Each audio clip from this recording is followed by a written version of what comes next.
Salut à tous, j'espère que vous allez bien. Aujourd'hui on se retrouve pour une vidéo un petit peu chillax quoi, un petit peu tranquille quoi.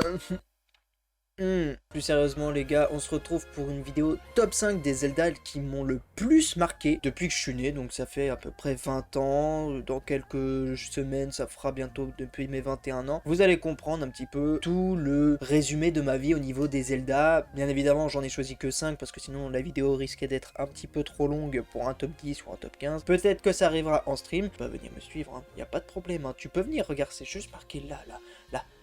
Ouais, t'as même le mien en bio. Tu peux aller t'abonner, y a pas de souci pour ça. Vas-y, va, c'est sur Twitch. C'est qui le touriste. Vas-y, va, t'inquiète, au calme. Dans tous les cas, je pense qu'on va commencer Minish Cap sur Twitch. Voilà, petit délire comme ça. Voilà, la petite pub, elle est passée.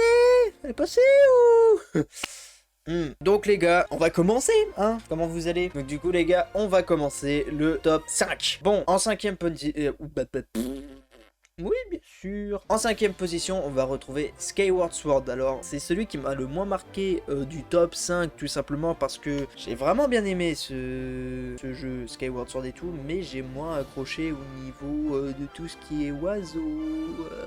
Voilà, quoi. C'est celui que j'ai le moins aimé, n'empêche qu'il est bien complet. J'avais vraiment bien aimé y jouer, mais le souci, comme je vous l'ai dit pas là à l'instant, c'est l'oiseau, et puis c'est également le fait de contrôler l'épée. Si t'avais une manette qui buguait, c'était compliqué. Enfin bref, je vais pas trop m'attarder sur celui-là parce que bah de toute façon il n'y a pas trop d'explications derrière. Mais on va tout de suite passer au quatrième. Pour le quatrième, vous allez être choqués parce que y en a, c'est leur Zelda favori et tout quoi. Mais pour moi, le top 4 de celui qui m'a le plus marqué, enfin le quatrième, c'est Breath of the Wild. Alors il y en a plein qui vont me dire quoi? Non mais ça va pas, mais comment ça? Breath of the Wild en quatrième, il est complètement fou celui-là. Il y a un problème le gars. Non mais ouais, c'est le quatrième qui m'a le plus marqué, simplement parce que bah c'est un open world, ça change des autres Zelda, mais il était pas assez complet à mon goût. Voilà, je le trouvais pas assez complet au niveau des menus, au niveau des trucs sur les anciens Zelda. Enfin bref, il y avait plein de trucs pour moi, plein de petits trucs qui y allaient pas. Vous en saurez peut-être plus une prochaine fois, hein, qui sait. Allez, la troisième qui arrive tout de suite là. Allez. Ça dégage. Pour le troisième, on a Ocarina of Time. Là, je vous avoue que le top 3 il m'a fait très mal, hein, parce que la vie, je crois que si j'aurais pu les mettre tous les trois au même niveau, je l'aurais fait. Mais fallait bien faire un choix, et Ocarina of Time, je l'ai découvert beaucoup trop tard. Je pense que ça aurait été le premier Zelda que j'aurais découvert, là ouais, ça aurait fait une ascension fulgurante vers la première place, mais malheureusement, la première fois que j'ai joué à Ocarina of Time, c'était quand la version 3D sur 3DS était sortie, ce qui est très tard pour quelqu'un qui est né dans les années 2000, c'est très tard. Par contre ça va, la chaise, je te fais pas trop chier. Donc du coup, vous vous doutez bien que la troisième place est là, mais je pense que je l'aurais connu un peu plus tôt sur les anciennes consoles. Ça aurait été certainement mon préféré, que je l'aime beaucoup. Mais voilà, malheureusement, mauvais timing. Voilà, on va passer tout de suite au deuxième avant que je me fasse défoncer par la commu.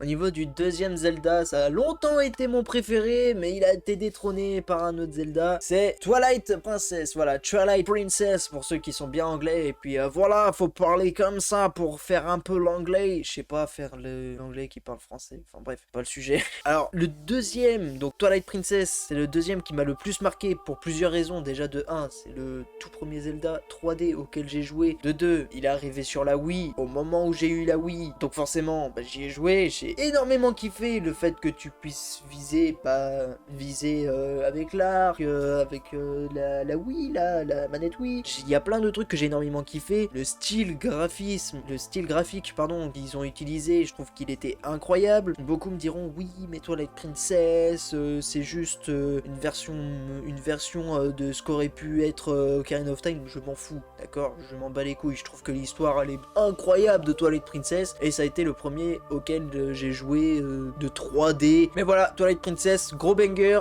Pour ceux qui connaissent pas, je vous laisse aller y jouer. Vous pouvez aller l'acheter sur la Wii ou alors sur la Wii Wii U, je crois qu'il était sorti. Vous pouvez aller y jouer, c'est trop bien. Voilà, hop, et on va passer au premier Zelda qui m'a le plus marqué. Alors, beaucoup vont me dire, oui, mais celui-là, c'est une exception, blablabla. Encore une fois, je m'en bats les couilles. Ce Zelda-là, c'est Tears of the Kingdom. Alors, détendez-vous tout de suite. C'est pas parce qu'il est nouveau qu'il ne peut pas marquer les gens, ok? Moi, j'ai joué à beaucoup de Zelda dans ma vie. D'ailleurs, il y en a un, comme je vous l'ai expliqué au tout début de la vidéo, que je vais faire en stream. Mais donc, du coup, on se retrouve sur TOTK comme premier Zelda marquant. Pourquoi? Il y en a beaucoup qui vont me dire, oui, mais t'as vraiment des goûts de chiottes, tiens, je t'emmerde.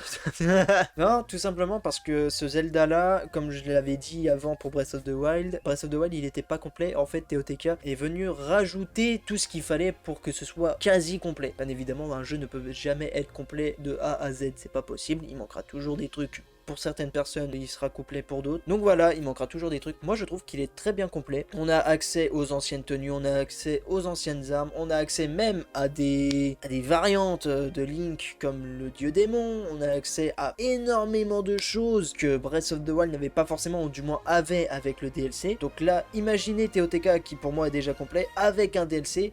Les gars, la vie, le DLC, il coûte 300 balles. Il y a moyen, je dépense, hein. Voilà, gros pigeon. Non mais voilà, vous avez un petit peu mon top 5 des Zelda les plus marquants que j'ai connus de toute ma vie. Bien évidemment, ce sera pas les seuls jeux, il y aura les Mario, il y aura plein d'autres jeux qui arriveront en tant que top 5 des jeux les plus marquants. Et sur ce, je vous laisse là, je vous fais des bisous, bien évidemment une sur la fesse droite et l'autre sur la fesse gauche parce que sinon l'autre elle est jalouse. Et je vous laisse là, je vous fais des bisous et puis à dans 2 semaines, bye bye. Bisous.